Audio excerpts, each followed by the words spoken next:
Bien, ¿qué tal chicos? Buenas tardes con todos. Vamos a dar inicio el día de hoy a las clases de embriología.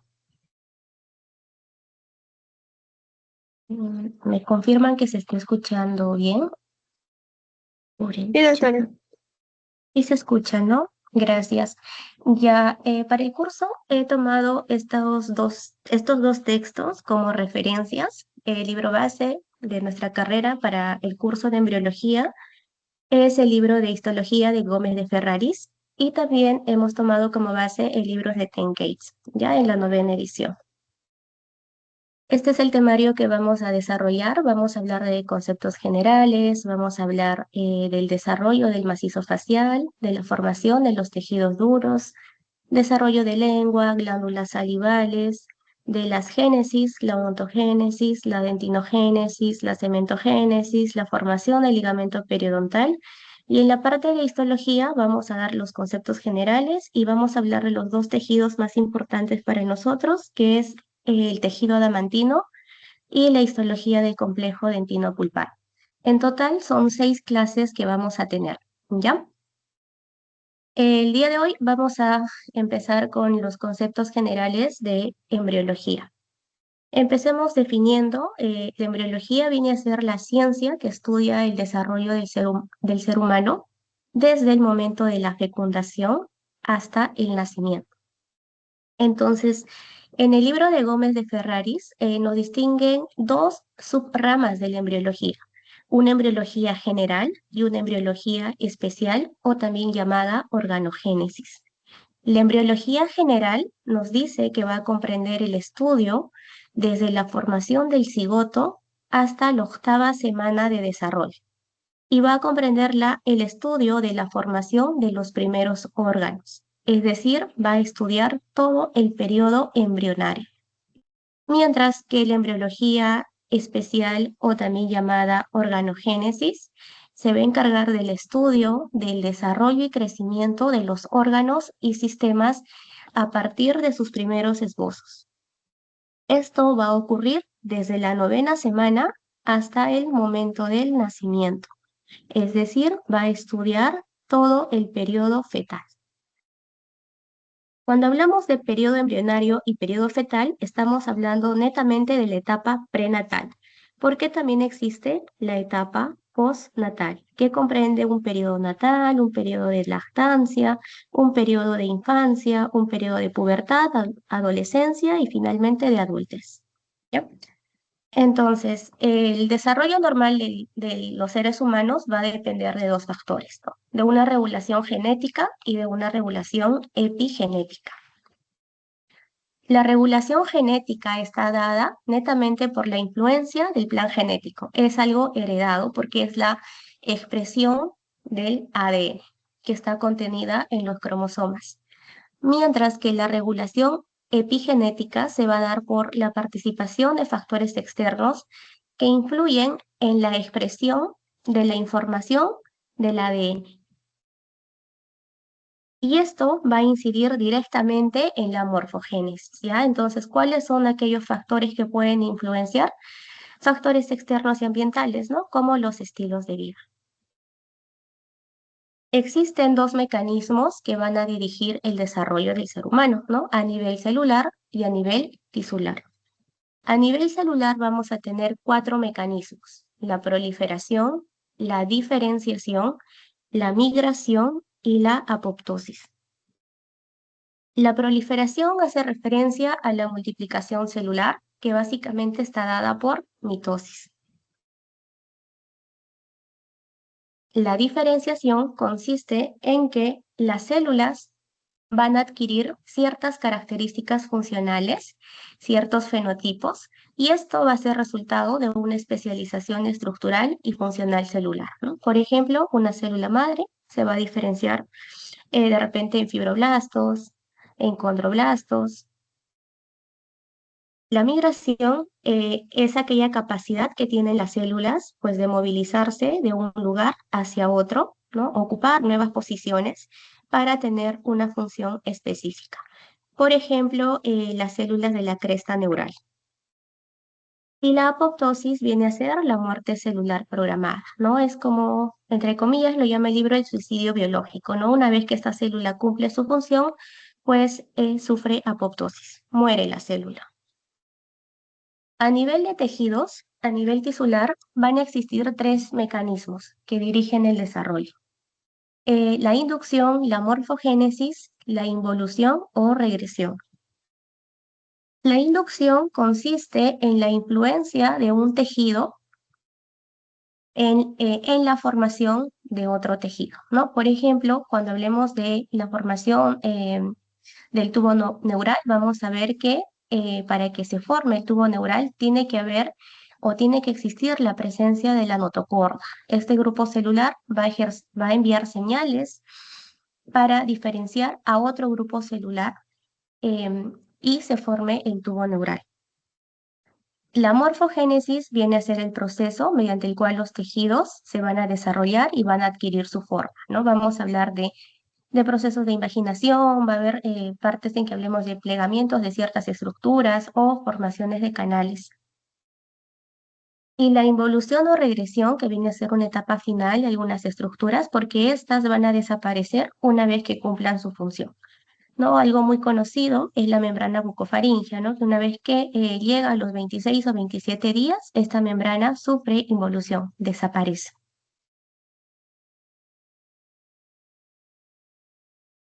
Vamos a recordar algunos conceptos de la división celular. Ya recordemos los conceptos de mitosis y de meiosis. La mitosis viene a ser un proceso de división celular por la cual una célula madre con 46 cromosomas, ¿no? Va a producir células hijas, pero con la misma cantidad de cromosomas. Es decir, vamos a tener eh, una célula, eh, una célula principal, una célula madre que va a tener dos células hijas.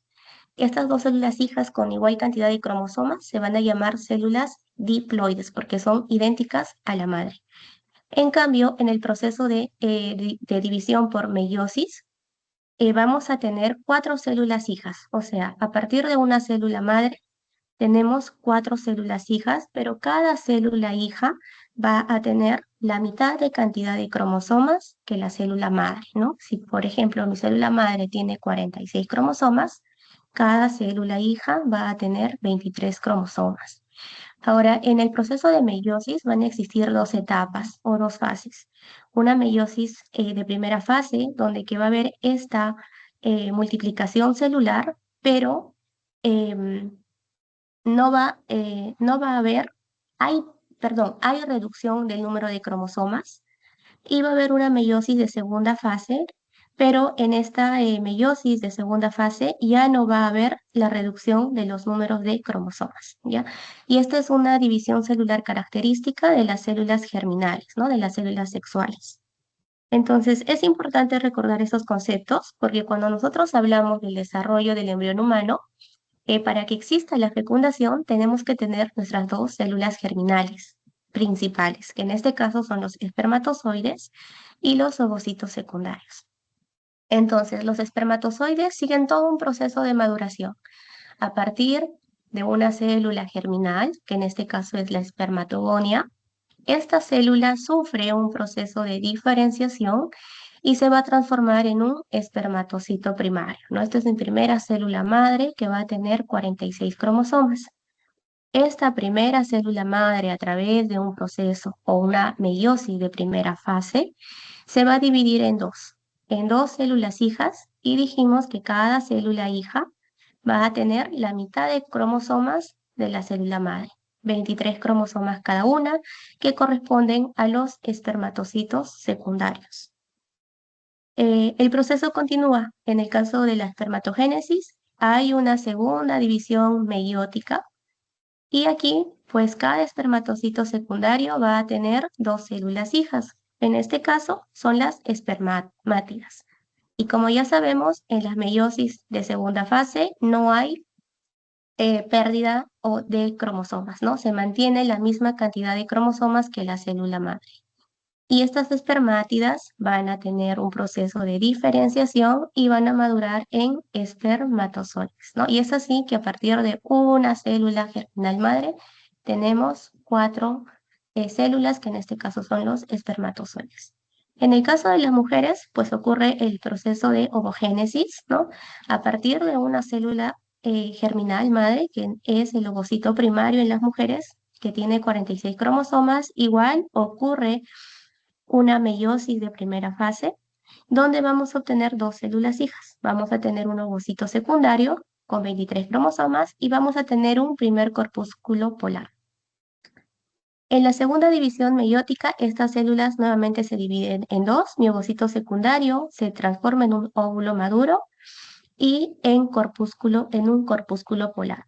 Mientras que el primer corpúsculo polar igual sufre una segunda división meiótica y se transforma en dos corpúsculos polares. Al finalizar, los corpúsculos polares se van a degenerar. Entonces, para que se dé la fecundación, que es el proceso por el cual los gametos, tanto femeninos como masculinos, se van a fusionar, necesitamos nuestro ovocito secundario y necesitamos el espermatozoide. Este proceso ocurre en el tercio externo de la trompa uterina, ¿no? Aquí vemos un gameto secundario, una célula haploide con 23 cromosomas masculina y un gameto femenino haploide femenino se unen y forman un cigoto. Este cigoto es una célula diploide con 46 cromosomas. Entonces, durante la primera semana de desarrollo, vamos a tener nuestra célula ya fecundada, ¿no? Aquí está, de 46 cromosomas. Este cigoto está rodeado por una capa o por una zona pelúcida. Al pasar las horas, va a darse el proceso de segmentación, ¿no? Va a haber esta multiplicación celular que va a tener lugar 30 horas después de la fecundación. Las células se van a dividir y cada célula hija que resulte producto de esta división se va a llamar blastómera. El proceso continúa hasta llegar al día 3, donde ya vamos a tener un conglomerado celular, aproximadamente de 16 a 32 células, ¿no? Y van a formar a la mórula. La mórula es este conglomerado celular que hace a semejanza a un racimo de uvas. En la mórula vamos a distinguir dos masas celulares, una masa celular externa y una masa celular interna. Aquí lo vamos a ver, la masa celular interna y la masa celular externa. La masa celular externa va a dar lugar a una estructura que se llama trofoblasto, es como la cápsula, y la masa celular interna va a dar lugar al embrioblasto. Cuando aparece la mórula, se dice que es la etapa en la que se marca el ingreso del embrión al útero. Pasa un día más, llegamos al día 4, la mórula se va a transformar en un blastocisto. ¿Qué sucede? Este conglomerado celular, ¿no? Las células que se encuentran en la porción central van a empezar a migrar hacia un polo superior, denominado polo embrionario, mientras que las células que se encontraban alrededor, formando una cápsula, se van a empezar a aplanar y van a empezar a constituir las paredes del blastocisto.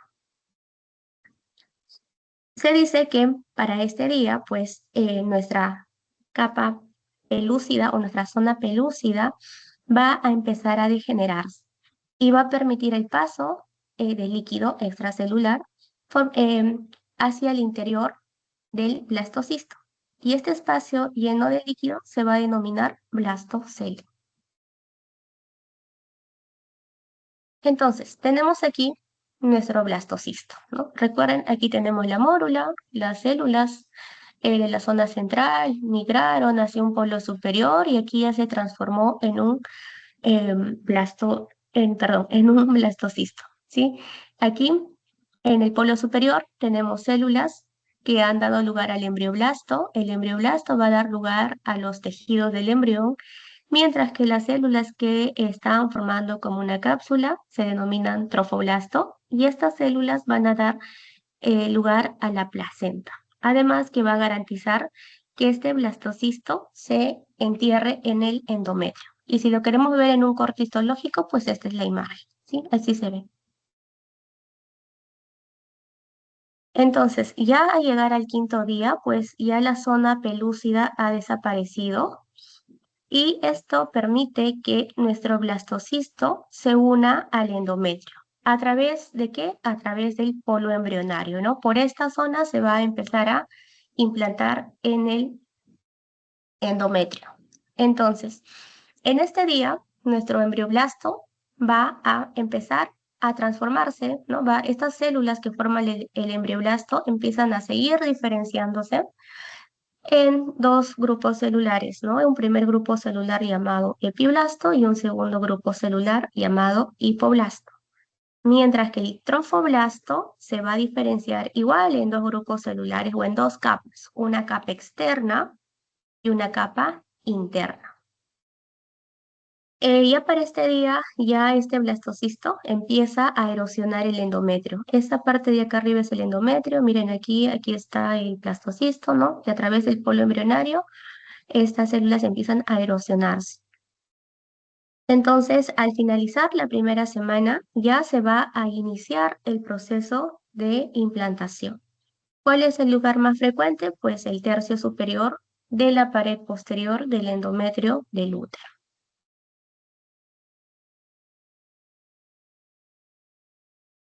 Algo importante aquí, que las células que van a dar inicio, ¿no? a la implantación son las células del sincitio trofoblasto, ¿ya? Porque las células del citotrofoblasto viene a ser la capa externa, ¿no? Este es el citotrofoblasto, sincitio trofoblasto, que es estas células de color rosadito, que como ven empiezan a erosionar el endometrio. Y aquí en este otro esquema podemos ver igual ya nuestro embrión que está implantado, vemos, vamos a diferenciar, ¿no? El trofoblasto, que es todo esto, y el embrioblasto, que es la parte central. El trofoblasto dijimos que tiene una capa externa, que es el citotrofoblasto, y la parte interna, la capa interna que ha erosionado el endometrio, que es de color verde claro aquí, es el sincitio trofoblasto. Mientras que el embrioblasto tiene dos capas, el hipoblasto, que es lo de amarillo, y el epiblasto, que es lo de azul, ¿no? Recordemos que a partir del hipoblasto se va a formar el saco vitelino y a partir del epiblasto se va a formar la cavidad amniótica. Seguimos. En la segunda semana de desarrollo ya vamos a tener la implantación completa. O sea, recuerden, el proceso de implantación empieza al finalizar la primera semana. Y ya en la segunda semana ya tenemos una implantación completa. En esta segunda semana también se va a empezar a formar nuestro disco bilaminar a partir del embrioblasto, ¿no? Exactamente del hipo y del epiblasto, que son sus estructuras derivadas. También ya se va a empezar a formar pues la cavidad amniótica, se va a empezar a formar el saco vitelino secundario o también llamado definitivo, y va a iniciar la circulación útero-placentaria primitiva. Al finalizar la segunda semana de desarrollo, van a empezar a aparecer unas estructuras llamadas vellosidades coriónicas que se van a encargar de la nutrición al embrión. En la tercera semana de desarrollo, ¿qué ocurre? Se dice que este es un periodo de desarrollo rápido que va a coincidir con la falta del periodo menstrual, ¿ya? En la tercera semana. Aquí, pues, nuestro disco bilaminar, que está aquí, va a empezar a tener una capa más, transformándose en un disco trilaminar, que se dice que en un primer momento este disco tiene forma de disco, como su nombre lo dice, pero al pasar los días va a adoptar la forma de una pera, ¿no? Una forma piriforme. En la tercera semana también se da el proceso de gastrulación, ¿no? El proceso de gastrulación es este proceso por el cual se va a establecer las tres capas germinales, el ectodermo, el mesodermo y el endodermo. En la tercera semana también va a ocurrir la formación de la notocorda, se va a iniciar el desarrollo del sistema cardiovascular y también se va a iniciar el desarrollo de las vellosidades coriónicas, ¿ya? Entonces, si vemos aquí en esta gráfica, aquí vemos nuestro embrión que está implantado en el endometrio, como ve. Distinguimos nuestro disco bilaminar, ¿no? Aquí tenemos al epiblasto, la célula de celeste, y tenemos el hipoblasto, que son las células de amarillo, estas de acá. Entonces, este disco, si lo vemos desde una vista superior, vamos a distinguir algunas estructuras o conglomerados celulares, ¿no? Vamos a ver aquí, vamos a limitar en la zona rostral o cefálica y tenemos la zona caudal en esta parte, ¿no? Aquí, miren, aquí acá hay un feto, zona cefálica o rostral, y aquí abajo es la zona caudal. Y si lo llevamos esto a mi disco bilaminar, aquí está, zona rostral, zona caudal, ¿ya? En la zona rostral vamos a encontrar una estructura denominada placa precordal, ¿no? Que básicamente son conglomerados de las células del epiblasto. Hacia la porción caudal vamos a encontrar un nodo primitivo o también llamado nódulo de Henle, que también es un pequeño conglomerado celular del epiblasto, no es como una elevación. Inmediatamente hacia la porción caudal del nódulo vamos a encontrar una depresión llamada fosita primitiva. Y esta fosita primitiva se va a continuar en dirección caudal con la línea primitiva, ¿no? Que básicamente es como un pequeño surco donde que estas celulitas están o se van a empezar a imaginar, ¿ya? Entonces, el proceso de la gastrulación es el proceso por el cual dijimos que se forman las tres capas embrionarias, ¿no? Si acá yo veo mi gráfica, tengo mi disco bilaminar, aquí vemos, aquí está la fosita primitiva y acá arriba está el nódulo de Henle, ¿no? Se dice que para que se forme la tercera capa embrionaria, que en este caso es el mesodermo, las células del epiblasto, que son células del ectodermo, empiezan a migrar a través de la línea primitiva e ingresan. Y estas células van a irse hacia la parte de abajo para formar el endodermo y algunas células se van a quedar en la zona medial para formar el mesodermo. Va a haber zonas en las que no exista estas células a nivel medial, sobre todo en la región encefálica no va a existir a nivel de la membrana bucofaringea y en la zona caudal no va a existir este conglomerado celular a nivel de la membrana cloacal. Entonces, seguimos.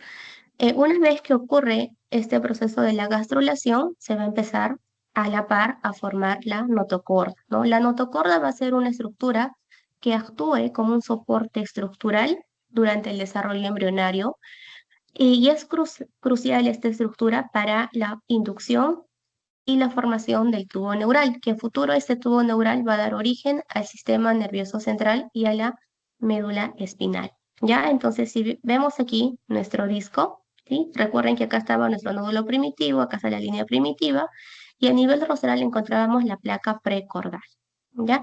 Entonces, se dice que en la porción dorsal del nódulo primitivo, estas células van a empezar a proliferar, las células, y se van a dirigir en dirección rostral, ¿no? Por la línea media hasta alcanzar la placa precordal. Es decir, que estas células se imaginan y se van hacia la parte rostral o cefálica, ¿sí? Entonces, una vez que alcanzan la placa precordal, inicialmente estas células van a ser como un cordón macizo. Y este cordón se le va a denominar proceso notocordal. Y posteriormente, este cordón va a empezar a generar una luz, un canal, formando el conducto notocordal. Las células mesodérmicas que tenemos aquí se van a unir a la cara ventral del conducto notocordal, formando la placa notocordal. Lo que inicialmente era un tubo hueco, posteriormente se va a ir convirtiendo en una placa, ¿no? O sea, dijimos que inicialmente era un cordón de células. Este cordón celular creó una luz, ha creado un canal, y este canal después se ha convertido en una placa. Y esta placa, temporalmente, estas células que forman la placa se unen al endodermo y después se empiezan a separar, se empiezan a cerrar y así forman la notocorda, ¿ya? Entonces la formación de la notocorda es importante porque ya dijimos que esta estructura funciona como una estructura inductora para la formación del tubo neural. Sí, como dice acá, el nódulo primitivo y la notocorda actúan como inductores neurales y el ectodermo suprayacente. Este tejido, en un primer momento, va a ser una placa neural, como vemos aquí, y gracias a la notocorda, esta placa neural se empieza a elevar. Se empieza a elevar y se empieza a formar como crestas, bueno, que vienen a ser las crestas neurales, ¿no? Y estas crestas neurales después se juntan, se cierran y van formando el tubo neural. Y este tubo neural da origen al sistema nervioso central. Para que se origine el sistema nervioso central va a haber dos procesos de neurulación, una neurulación primaria y una neurulación secundaria. Se dice que ambos procesos ocurren en simultáneo, ¿ya? Entonces, sí, recuerden que a partir de una placa neural se forma el surco, se forman las crestas y se cierra y se forma nuestro tubo neural, ¿ya? Se dice que a medida que se va formando el tubo neural, las células de esta cresta neural, que están en celeste, van a quedar atrapadas en el interior. Y estas células van a ir migrando desde la periferia hacia la zona posterior, desde la periferia, desde la zona posterior hacia la zona anterior. Y estas células son importantes porque van a dar lugar a diversas estructuras de la cavidad bucal. Seguimos. En la cuarta a octava semana de desarrollo, ¿ya? ¿Qué eventos o qué acontecimientos tenemos?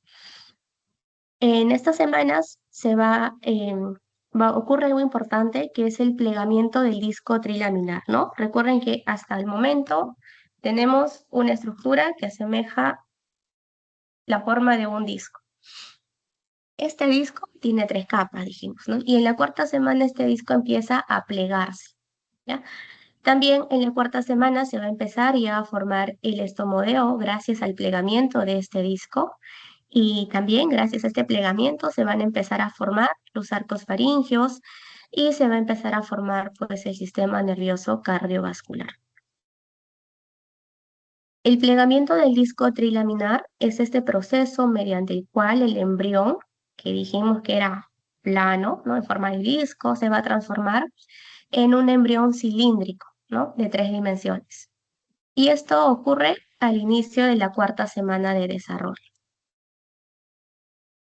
Gracias al plegamiento del disco trilaminar, dijimos que va a haber un crecimiento a nivel longitudinal en nuestro embrión y también se van a empezar a formar los arcos faringios.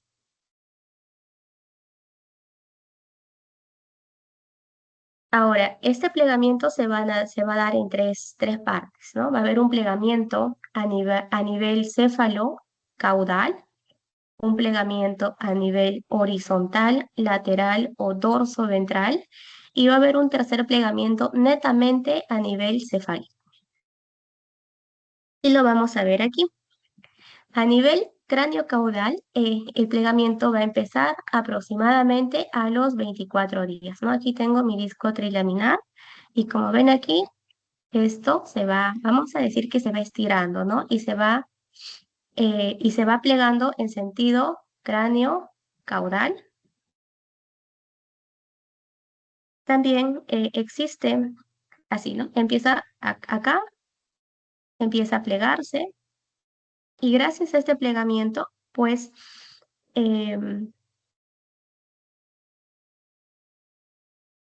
adoptamos esta forma, ¿no? Esta forma de embrión, ¿sí? El plegamiento horizontal o lateral lo vemos aquí. Aquí vamos a ver la cavidad amniótica y gracias al plegamiento lateral, esta cavidad amniótica pues va a empezar a recubrir al embrión, ¿no? Recuerden que todos estos procesos ocurren de forma simultánea, entonces mientras nuestro embrión tiene este plegamiento, como ven aquí, también se va formando al mismo tiempo el tubo neural.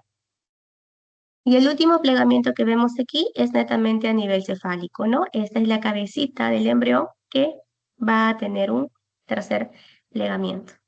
Y este plegamiento cefálico se dice que se da entre el día 26 y el día 28. Entonces, como resultado de este plegamiento, ¿no? Sobre todo el plegamiento cefálico, que es esta porción, se va a originar por debajo de la eminencia cerebral se va a formar una depresión, una cavidad llamada boca primitiva o estomodeo, ¿ya? Inmediatamente después de esta boca primitiva vamos a encontrar la ala placa cardíaca, esta placa cardíaca se ubica en dirección ventral, en referencia con el estomodeo. Como resultado de plegamiento lateral, este tipo de plegamiento, ¿sí? Se va a formar los arcos faringeos, y pues dijimos que el plegamiento lateral permite el cierre de la pared ventral del cuerpo y la formación del intestino primitivo. El estomodeo también es llamado la boca primitiva, ¿no? Esta es una cavidad primitiva, dijimos que se encuentra inmediatamente por debajo de la placa neural.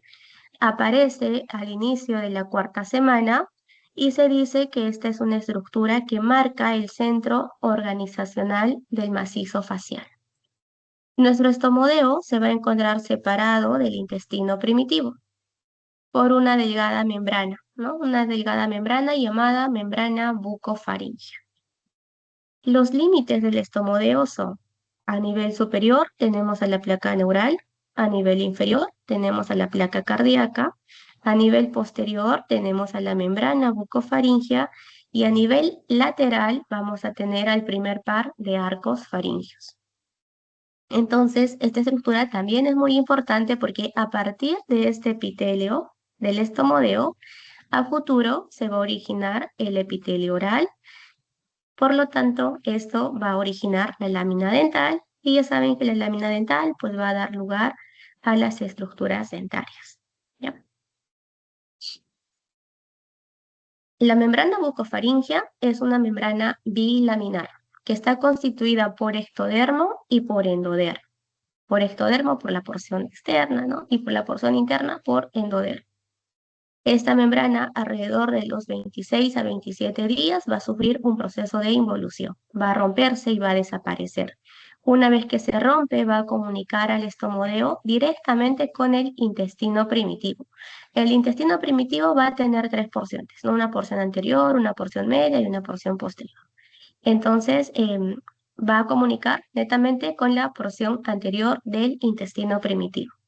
En caso de persistir, esta membrana pues puede generar atresia de Coats.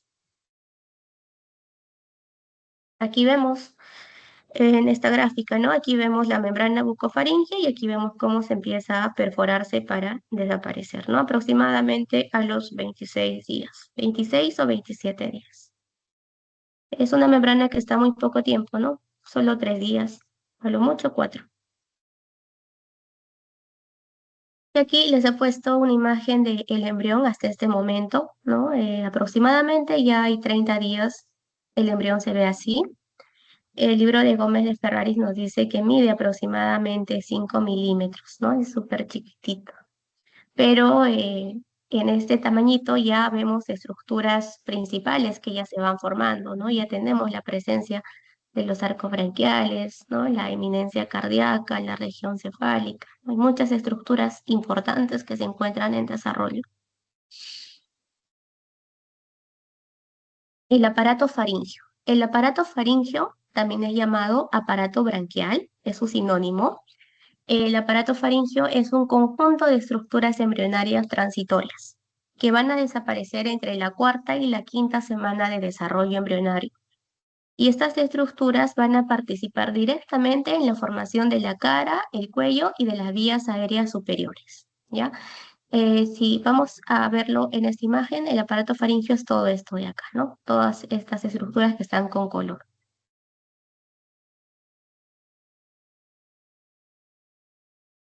Como ya dijimos, el desarrollo del aparato faríngeo surge en la cuarta semana por la proliferación del mesénquima. Este mesénquima se va a empezar a condensar formando barras o estas prominencias cilíndricas en la región cefálica, ¿no? En una dirección dorso-ventral, a ambos lados de la faringe primitiva, ¿no? Como vemos aquí.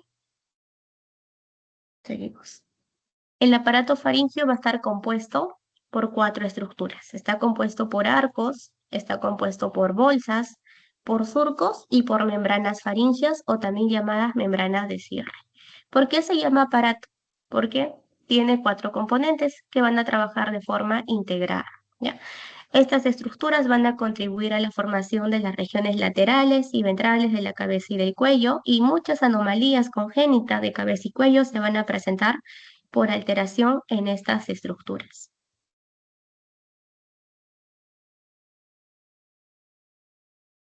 Entonces aquí en esta imagen vemos a los arcos faringios. Los arcos faringios son parte del aparato faringio. En una vista externa vamos a ver claramente estas protuberancias. Estos son los arcos faringios. Entre cada arco faringio va a haber una estructura que los separa. En este caso, la estructura que los separa son los surcos o hendiduras faringias, ¿no? Viendo superficialmente al embrión. Pero si queremos verlo desde una vista interna del embrión, ahí vamos a encontrar a las bolsas faringias.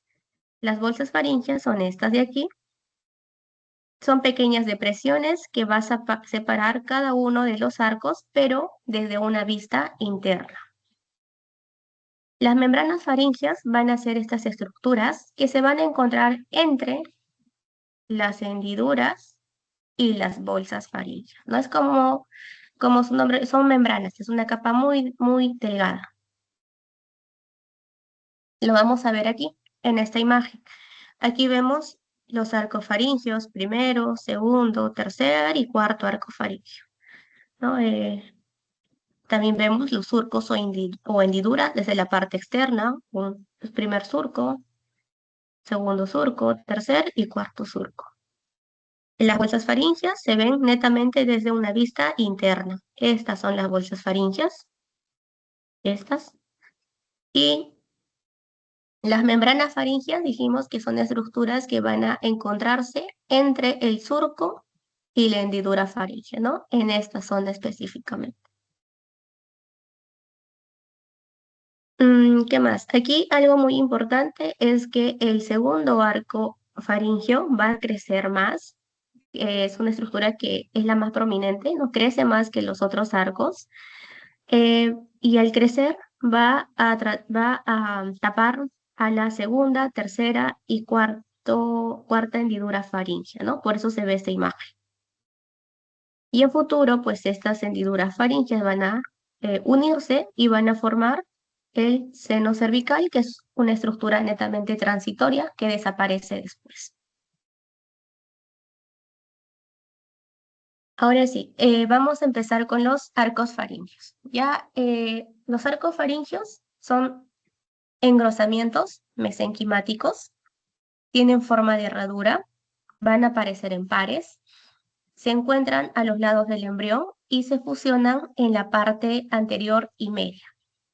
Se dice que se forman 6 arcos faringios. El primero en aparecer, pues obviamente es el primer arco faringio, y el quinto y el sexto arco, pues son arcos rudimentarios y no son visibles. Cada arco faringio va a tener 4 elementos. Va a tener una arteria, va a tener una barra cartilaginosa, va a tener un componente muscular y va a tener un componente nervioso. ¿Cuáles son las estructuras óseas y cartilaginosas que derivan de los arcos faringios? Del primer arco faringio va a derivar los procesos maxilares, los procesos mandibulares y el cartílago de Mecke, ¿ya? Entonces, si les preguntan, ¿no? ¿Cuál es el cartílago que deriva del primer arco faringio? El cartílago de Mecke, que tiene 3 porciones. Las 3 porciones derivan del primer arco faringio. La porción dorsal, que a futuro va a dar origen al martillo y al yunque y a los huesos del oído medio. La porción intermedia, que da origen al ligamento esfenomandibular. Y la porción ventral, que va a guiar la osificación del hueso mandibular mediante una osificación intramembranosa. Los procesos maxilares, ya saben, originan al maxilar superior y el proceso mandibular va a originar a la mandíbula, ¿no? Aquí vemos, este es nuestro primer arco faringio, que origina proceso maxilar y el proceso mandibular. El segundo arco faringio va a tener también su propio cartílago llamado cartílago de Reichert.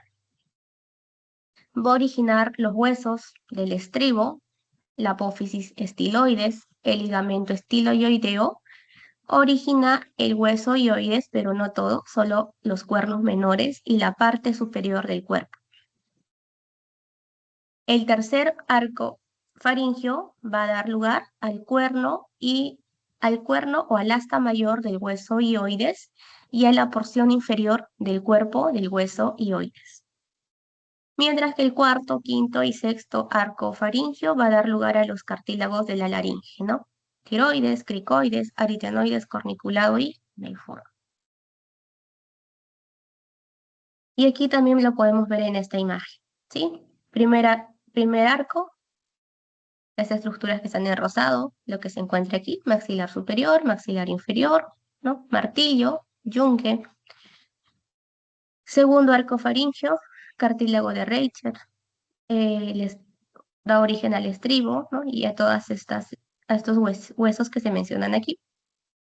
Tercer arco faríngeo, el cuerno mayor del hueso hioides y la porción inferior del hueso hioides, porque el cuerno menor lo origina el segundo arco y la porción superior del cuerpo también lo origina el segundo arco. Cuarto, quinto y sexto, pues aquí tenemos las otras estructuras, ¿no? Los cartílagos de la tiroides o laringios. Los músculos y los nervios que van a derivar de los arcos faringios. Del primer arco va a derivar el quinto par. ¿Qué músculos van a derivar del primer arco faríngeo? Aquellos músculos que son inervados por el quinto par, como lo son los músculos masticadores, el miloioideo, el vientre anterior del digástrico, el músculo tensor del paladar. Del segundo arco va a derivar el séptimo par craneal, el nervio facial. ¿Y qué músculos va a inervar? Los músculos de la expresión facial, todos los músculos de la expresión facial, el músculo estiloioideo y el vientre posterior del ligastre. Del tercer arco faríngeo va a derivar el nervio glosofaríngeo y van a inervar los músculos que van a derivar son el faríngeo superior y el estilofaríngeo.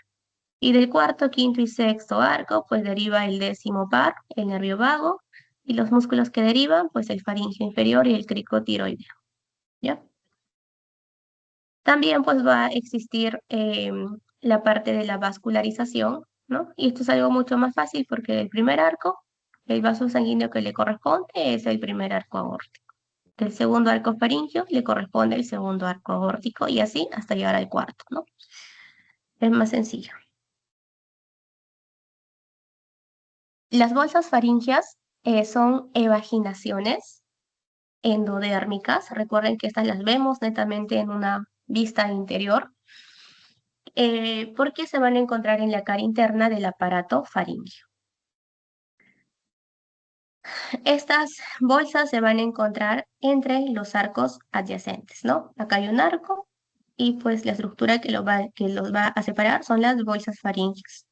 Tienen un origen embrionario netamente endodérmico y se dice que se van a desarrollar 5 pares de bolsas faríngeas, pero el quinto par es rudimentario. De la primera bolsa faríngea va a derivar el tubo faringotimpánico, ¿no? O la trompa de Eustaquio. De la segunda bolsa faríngea deriva la amígdala palatina. De la tercera bolsa faríngea deriva la paratiroides inferior y el timo. Y de la cuarta bolsa faríngea deriva la paratiroides superior. Las hendiduras o surcos faringios son las invaginaciones ectodérmicas que se van a encontrar en la superficie externa del embrión, entre los arcos faringios. Su origen embrionario es netamente de origen ectodérmico. Existen 4 pares de hendiduras, pero solo el primer surco o hendidura va a persistir en un desarrollo embrionario normal. De la primera hendidura faríngea, que es esta de aquí, va a originarse el conducto auditivo externo, ¿ya? La segunda, tercera y cuarta hendidura faríngea se van a unir, van a formar una estructura transitoria que es el seno cervical y esta a futuro va a desaparecer, ¿ya?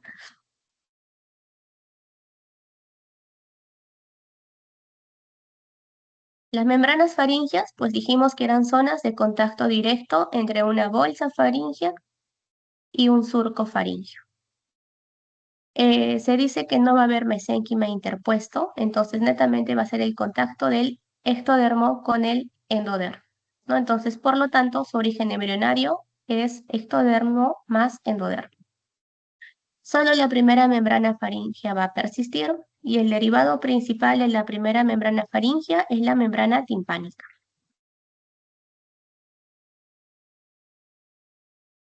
Hasta aquí. Vamos a hacer un resumen.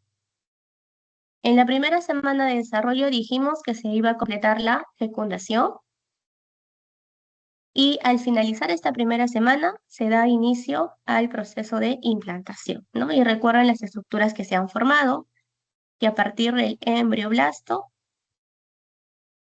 no, tenemos el embrioblasto y el trofoblasto, y a partir del trofoblasto se va a formar el sincitio trofoblasto y el citotrofoblasto, ¿no? Y la estructura que va a originar la implantación del embrión, por donde se va a implantar, es el sincitio trofoblasto. En la segunda semana, los eventos importantes es que se va a completar la implantación, se va a formar nuestro disco bilaminar. En la tercera semana, eventos importantes. Tercera semana, formación de disco trilaminar. Se da el proceso de gastrulación, se forma la notocorda, se da el proceso de neurulación y se inicia el desarrollo del sistema cardiovascular. Y en la cuarta semana, pues se va a dar el plegamiento del disco trilaminar, ¿no? En la cuarta semana es el plegamiento. Se forman los arcos faringios, se forma el estomodeo y hay una formación mayor del sistema cardiovascular. Y aquí hay una tabla resumen de las estructuras que se están desarrollando a partir de los arcos faringios, de las hendiduras y de las bolsas faringias, ¿sí? Aquí miren, aquí está dibujado todo el aparato branquial, ¿sí? Aquí como ven tenemos el primer arco faringio, segundo arco faringio, tercer y cuarto arco faringio. Primer arco faringio, también llamado arco mandibular, va a dar origen al quinto par. Los músculos que van a originarse son los músculos de la masticación, ya dijimos, el vientre anterior epigástrico, miloyoideo, tensor del tímpano, tensor del velo del paladar. Huesos derivados, martillo, yunque, ligamento esfenomandibular, ligamento esfenomalleolar, cartílago de Meckel, ¿no? Arco aórtico que le corresponde, el primer arco aórtico.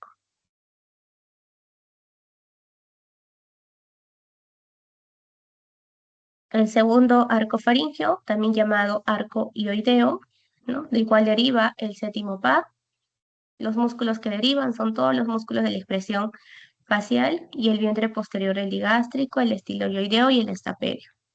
Derivados esqueléticos, el estribo, apófisis estiloides, el asta menor del hueso ioides y la porción superior del cuerpo del ioides. Esto es importante. Y el cartílago que deriva, pues es el cartílago de Reicher. Tercer arco faríngeo, pues deriva el noveno par, el glosofaríngeo, ¿no? Y derivados esqueléticos, el asta mayor del ioides y la porción inferior del hueso ioides. ¿Qué más? A ver, importante la hendidura faríngea, ¿no? Recuerden que solo la primera persiste en una condición de desarrollo normal, de la cual va a derivar el conducto auditivo externo. Recuerden que el segundo arco faríngeo se desarrolla sobre la segunda, tercera y cuarta hendidura faríngea.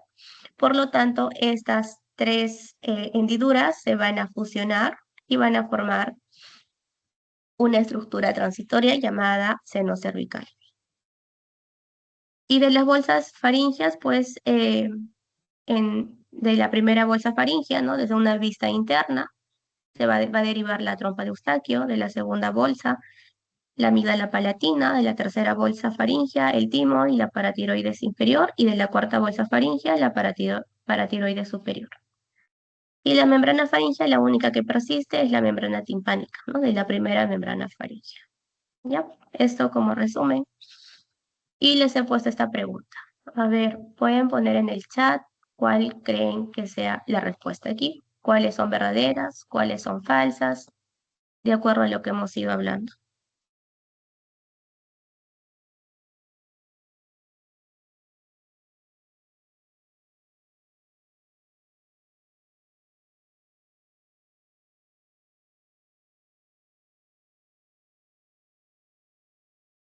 Les doy un minuto, ¿ya?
Ya, a ver, ¿qué dice?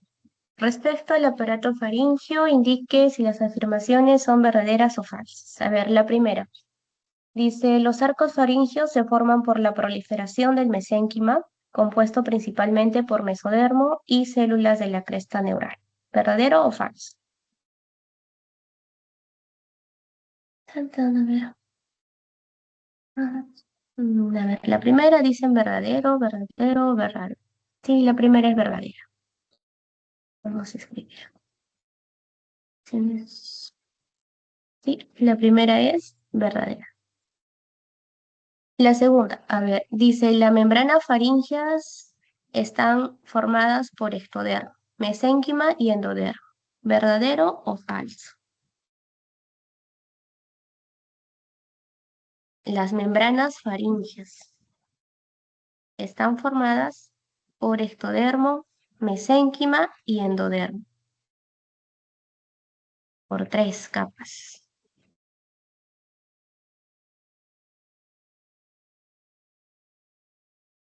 A ver, verdadero, también me dicen. ¿Alguien más? Falso, ¿Cuántos falso, somos? Como 70. Y solo falso. me responden 4. A ver, ¿quién dice lo contrario?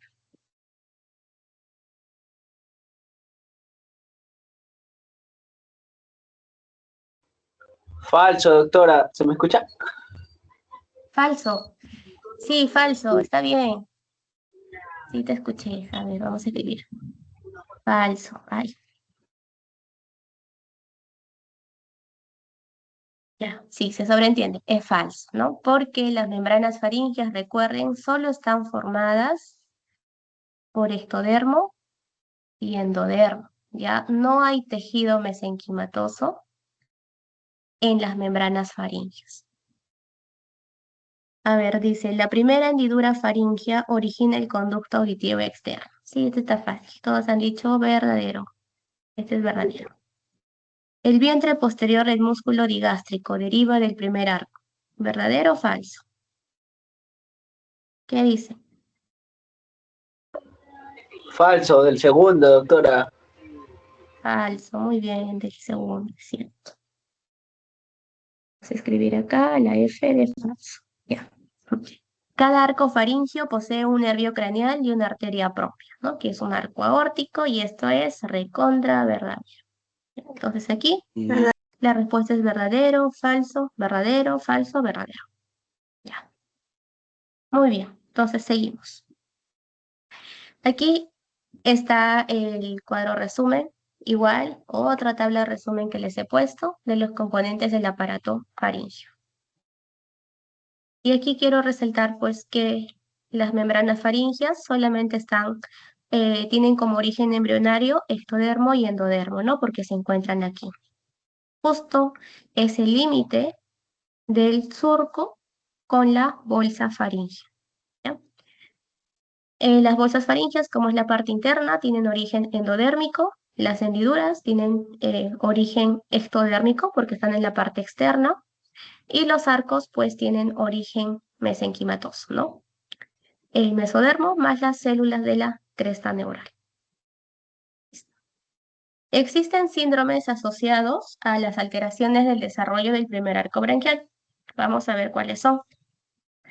Como hemos visto, la mayoría de estructuras que se empiezan a desarrollar, pues todas empiezan aproximadamente en la cuarta semana, ¿no? Entonces, entre la cuarta, quinta, sexta semana son periodos sumamente críticos, porque cualquier alteración que pueda haber, pues va a dar alguna origen, alguna malformación. Uno de los principales síndromes asociados al primer arco es el síndrome de Treacher-Collins. No, se dice que este síndrome puede estar presente en 1 por cada 50.000 nacidos vivos.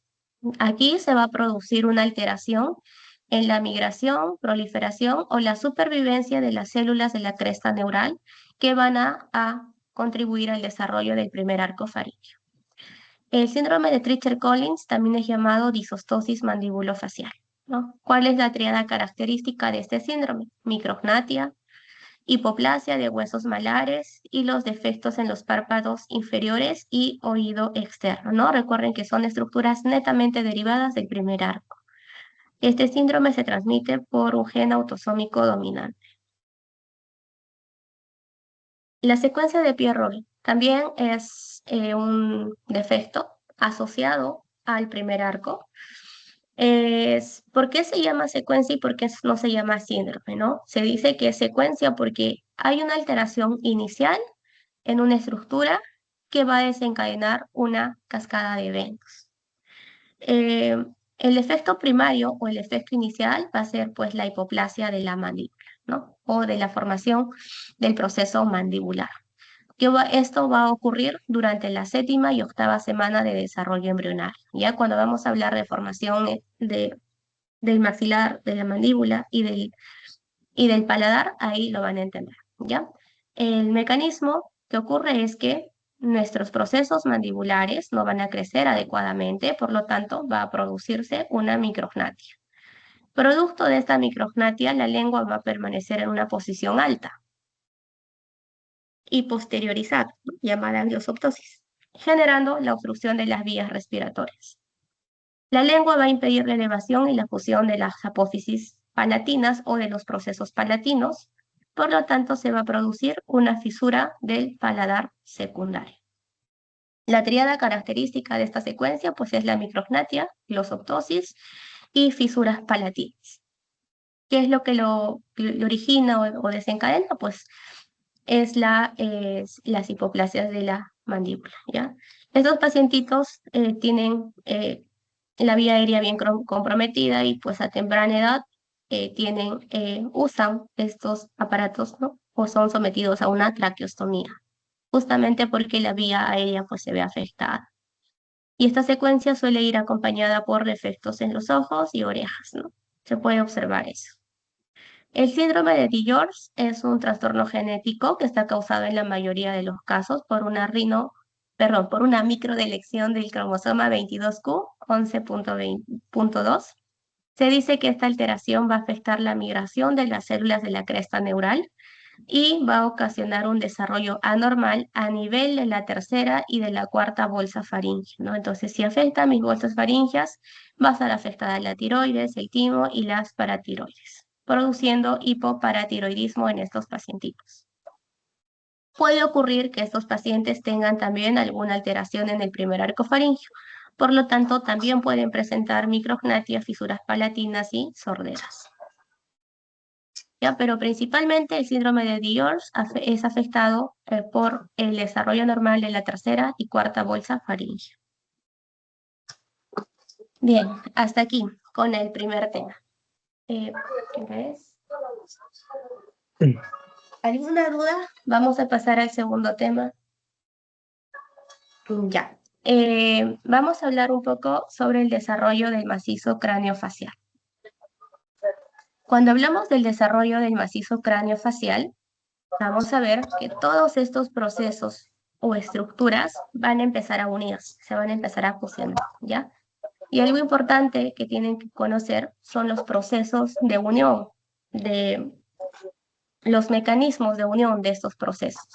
Existen dos mecanismos, una fusión aparente o también llamada consolidación remodeladora y una fusión real también llamada mesodermización. Veamos, la fusión aparente es sinónimo de la consolidación remodeladora. ¿Qué significa? Nos dice que cuando está en desarrollo el macizo craneofacial, pues algunos procesos o mamelones van a crecer de modo desigual, ¿no? Hay zonas que van a crecer más, hay zonas que crecen menos, dando la apariencia de que se han formado surcos, pero en realidad estos surcos son áreas de menor crecimiento. Y esto es una misma estructura, no es parte de una misma estructura. Entonces, cuando se completa este crecimiento, obviamente las zonas que están con estos aparentes surcos van a nivelarse y se dice que esta nivelación va a formar una fusión aparente, ¿ya? Igual aquí, miren, aquí están las estructuras, ¿no? En diferentes alturas, una vez que se completa, va a haber una nivelación y pues aquí a este proceso se llama consolidación remodeladora. Este es un mecanismo de unión netamente de los procesos nasales internos o mediales, algo característico. La fusión real o mesodermización pues va a ser la unión a través del mesénquima de dos procesos o mamelones, pero de diferentes estructuras, ¿no? Como su nombre lo dice, realmente se han unido dos estructuras diferentes. Primeramente, los epitelios de las estructuras se van a enfrentar, se van a empezar a desintegrar y el mesénquima se va a empezar a unir, ¿no? Un mamelón se une con el otro, ¿ya? Simultáneamente, al unirse los mesénquimas, también se va a producir una reepitelización superficial, quedando constituida una única estructura, ¿no? Este tipo de fusión es característico del paladar secundario, de los procesos mandibulares, ¿no? Etcétera. Entonces recuerden, la fusión aparente o la consolidación remodeladora es la nivelación de los tejidos, mientras que la fusión real o mesodermización es la propia unión de dos estructuras diferentes. Entonces, conociendo esto, podemos hablar del desarrollo del macizo facial, ¿ya? Este es un proceso complejo a partir del cual se va a formar la cara, la cavidad oral, los maxilares, el paladar y todos estos tejidos que soportan la dentición. Inicia pues con la migración y proliferación de las células, ¿no? Estas células de la cresta neural que quedaron atrapadas, mencionamos que van a migrar, ¿no? Desde una porción posterior, desde la porción posterior hasta la porción anterior. Y estas células de la cresta neural van a interactuar con el ectodermo, el mesodermo y el endodermo y van a dar lugar a los procesos faciales, ¿no? Al proceso frontonasal, a los procesos maxilares, mandibulares, también va a dar lugar a la formación de los arcos faringios. Ya todas las estructuras que están aquí de color verde son estructuras que van a estar originadas a partir de las células de la cresta neural. Entonces, la correcta fusión de todos estos procesos, ¿no? Va a dar lugar a las estructuras de la cara. El macizo facial se va a desarrollar principalmente a partir del primer arco faríngeo, ese es el principal, y de las prominencias faciales que van a rodear la boca primitiva. Va desde la cuarta hasta la octava semana, inicia a la cuarta semana alrededor del estomodeo a partir de 5 procesos. Aquí tenemos el proceso frontonasal o la prominencia frontonasal a partir de 2 procesos maxilares y a partir de 2 procesos mandibulares, ¿no? Este es el punto de inicio. Y ya sabemos que para constituir el macizo facial, pues todas estas estructuras van a crecer en dirección a la línea media y se van a empezar a fusionar. Entonces, nuestro primer arco faríngeo, que está aquí, va a empezar a dividirse en 2 porciones. En un proceso maxilar, porque mi primer arco faríngeo al dividirse va a crecer hacia arriba y hacia adelante. por encima del estomodeo, dando lugar al proceso maxilar. Y también va a crecer hacia abajo y hacia la línea media, por debajo del estomodeo, dando lugar al proceso mandibular. A futuro, cuando se unan estos dos procesos, se va a formar las mejillas.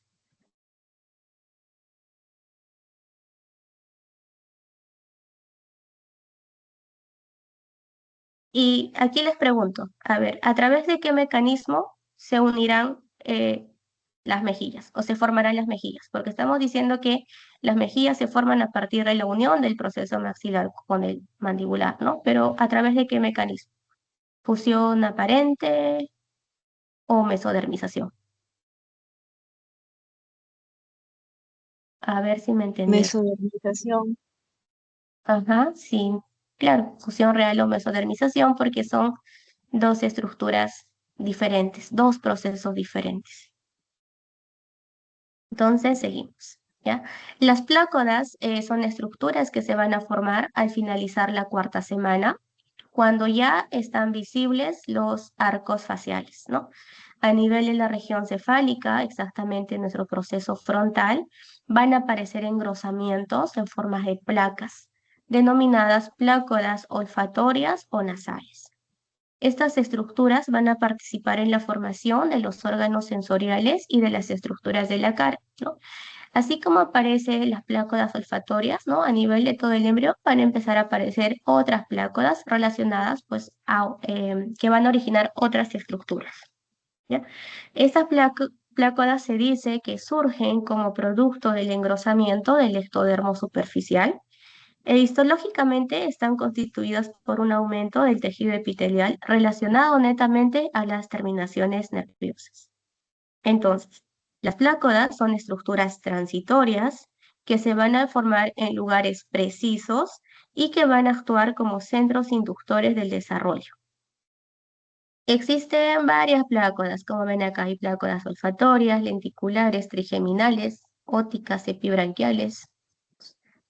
Una de las principales para nosotros es la plácoda olfatoria, ¿no? Porque a partir de aquí se va a formar las fosas nasales. ¿Qué otra importante es para nosotros? La plácoda trigeminal. Miren, porque a partir de aquí se va a formar, está aquí, la plácoda trigeminal, se va a formar el quinto par craneal. Entonces, en la quinta semana, nuestras plácodas nasales se van a empezar a invaginar en la parte media. Aquí está. Esta es la plácoda, en la parte media se empieza a hundir, se empieza a invaginar para formar las fosas nasales. Los bordes de estas plácodas van a empezar a sobresalir, van a empezar a crecer. Y estos crecimientos de los bordes se van a llamar procesos nasales. Vamos a tener dos procesos nasales. Un proceso nasal lateral o externo, aquí también lo vemos, proceso nasal lateral o externo, y un proceso nasal medio o interno, que es esto de acá. Igual de acá, proceso nasal medial o interno. El proceso nasal lateral o externo va a dar lugar al borde de las fosas nasales, ¿no? El ala de la nariz. Mientras que la porción interna pues da lugar al dorso y a la punta de la nariz. Ahora, aquí. En cuanto a la formación de la nariz, pues la formación de la nariz va a tener lugar como resultado de un mayor crecimiento de estas partes laterales de nuestro embrión, porque se dice que van a empezar a crecer y van a empezar a acercarse estas estructuras, ¿no? Crecen, se acercan en dirección de la línea media y este espacio comprendido entre los procesos nasales mediales en un primer momento es amplio, pero después este espacio se va a ir acortando. Después que se acorte este espacio, se va a empezar a formar el dorso y la punta de la nariz, ¿no? Se va a elevar y forma el dorso y la punta de la nariz, ¿ya? Mientras que los procesos nasales externos, que son estos en celeste, ¿no? Se encuentran separados de los procesos maxilares. Recuerden que este es un proceso maxilar, esto que estoy señalando, se encuentra separado, pero va a llegar un momento en que también van a conectarse y van a empezar a formar un surco, denominado el surco nasolagrimal. Al fusionarse el proceso nasal lateral externo con el proceso maxilar, va a formar el conducto naso-lagrimal.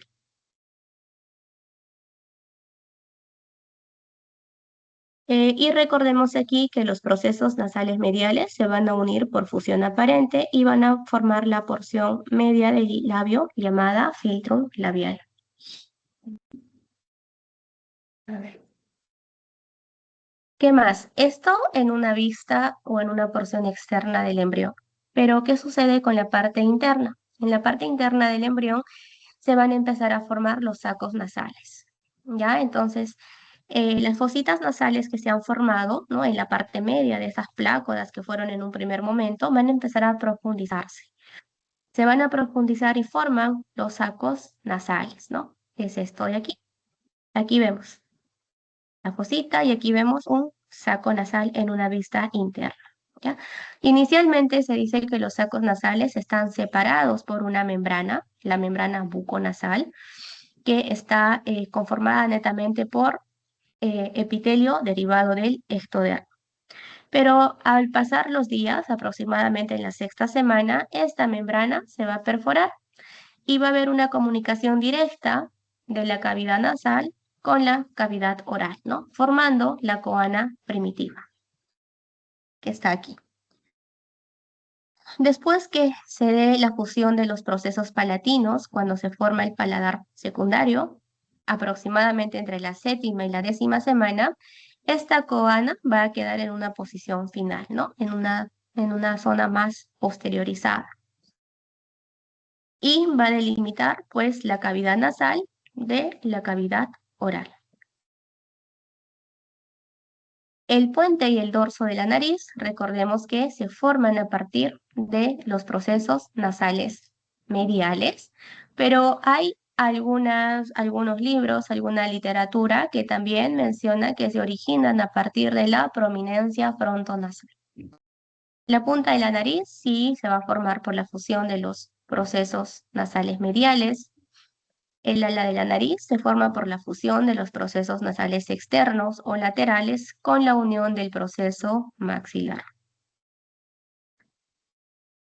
Y a ver, aquí, nueva pregunta. ¿A través de qué mecanismo de fusión se forma la punta de la nariz?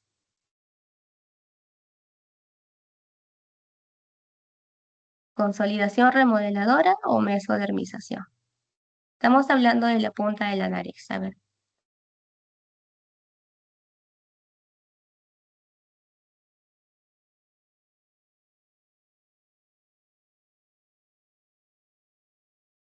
A ver, ¿qué dicen? ¿Quién me dice? A ver, ¿a partir de qué mecanismo? Es-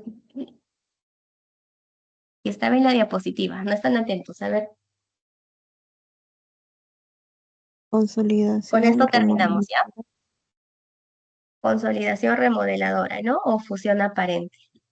¿Ya? Entonces recuerden que la fusión aparente es algo característico de los procesos o de la fusión de los procesos nasales mediales.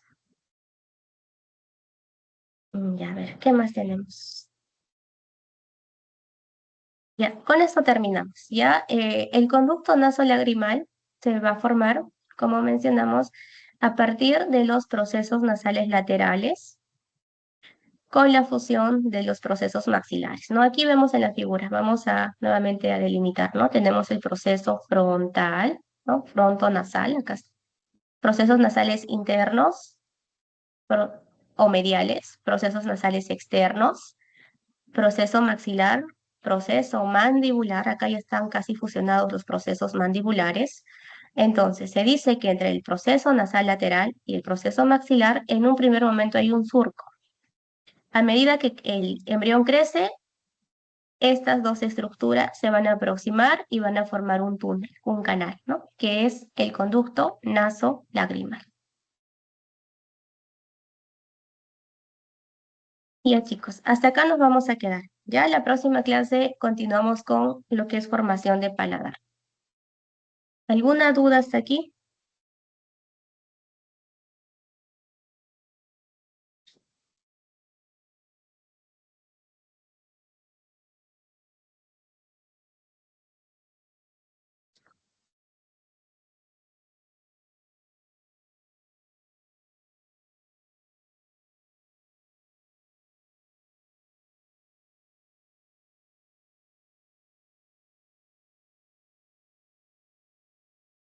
Ya chicos, entonces no hay dudas, doy por terminada la clase de hoy y la próxima vamos a continuar con lo que es formación del paladar y de las demás estructuras.